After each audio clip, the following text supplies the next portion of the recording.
Krypton was dying. Its core, a fiery heart of energy, was on the verge of collapse. Jor-El, a brilliant scientist, saw the signs. He pleaded with the Kryptonian Council. "Our planet is doomed," he warned, his voice echoing in the Grand Hall. "We must find a new home." But the Council, blinded by arrogance and tradition, dismissed his claims.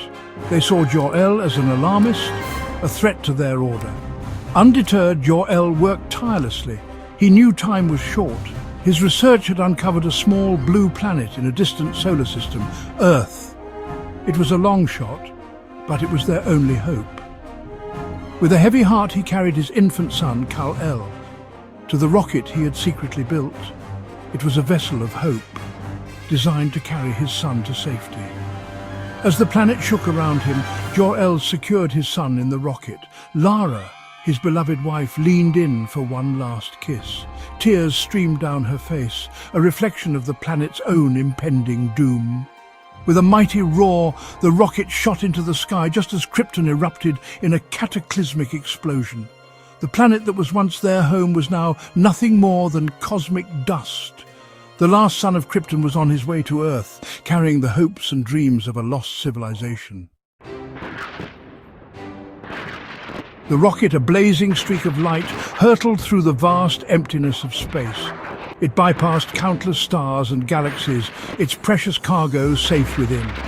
Finally, it entered Earth's atmosphere, burning brightly as it descended towards the surface. The rocket landed in a field in Smallville, Kansas, witnessed only by a passing truck driver. Jonathan and Martha Kent, a kind and loving couple, discovered the crashed ship. Inside, they found a baby, miraculously unharmed. They named him Clark and raised him as their own. Clark grew up strong and healthy, but it wasn't long before he began to exhibit extraordinary abilities. He could lift objects many times his size. He could outrun a speeding train. He was bulletproof. He could even fly.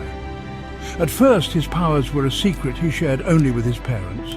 They taught him the value of humility and responsibility. They cautioned him against revealing his true nature to the world, fearing the consequences. Clark learned to control his powers, to blend in, to appear normal. But deep down, he knew he was different. He felt a calling, a purpose beyond the cornfields of Smallville. As Clark grew older, the need to understand his origins intensified. His adoptive parents, bound by their promise to keep his true nature a secret, finally revealed the truth. They showed him the spaceship that had brought him to Earth, the only tangible link to his Kryptonian heritage. Within the ship, Clark discovered a crystalline artifact, a beacon from his past. Following its guidance, Clark journeyed to the Arctic. There, amidst the icy plains, the crystal activated, revealing a majestic structure of alien design, the Fortress of Solitude. This was his Kryptonian inheritance, a repository of knowledge and technology from his home planet.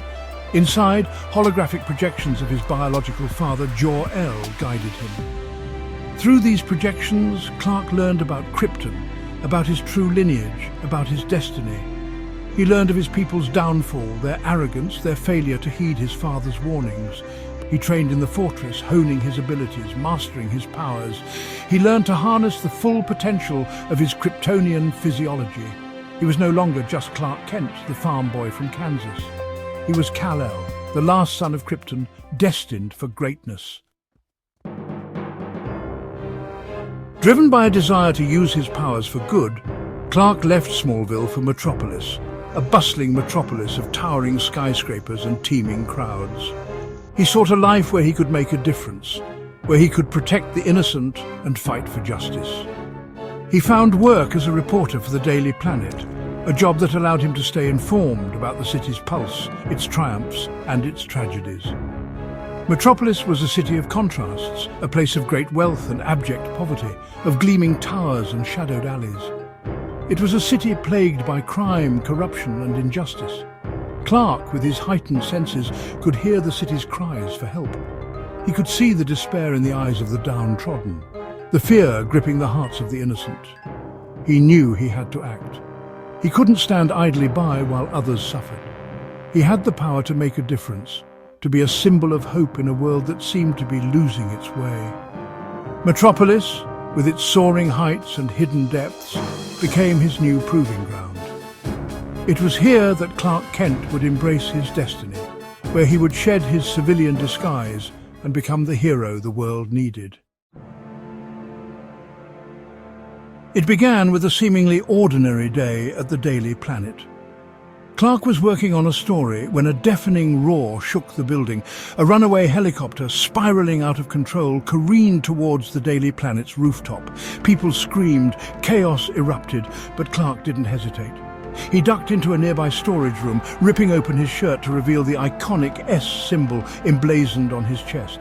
This was no ordinary symbol. It was the Kryptonian emblem for hope, passed down through generations.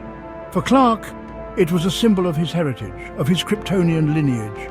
It was a beacon of hope, a symbol of everything he stood for: truth, justice, and the American way. With a burst of speed, Superman soared into the sky, leaving behind the bewildered faces of his colleagues. The world watched in astonishment as Superman effortlessly brought the helicopter to safety, rescuing its terrified passengers. The impossible had happened. A man could fly. A man could perform feats of unimaginable strength. A hero was born. From that day forward, Superman became a symbol of hope for the world, a champion of the oppressed, a defender of the innocent. His legend had just begun.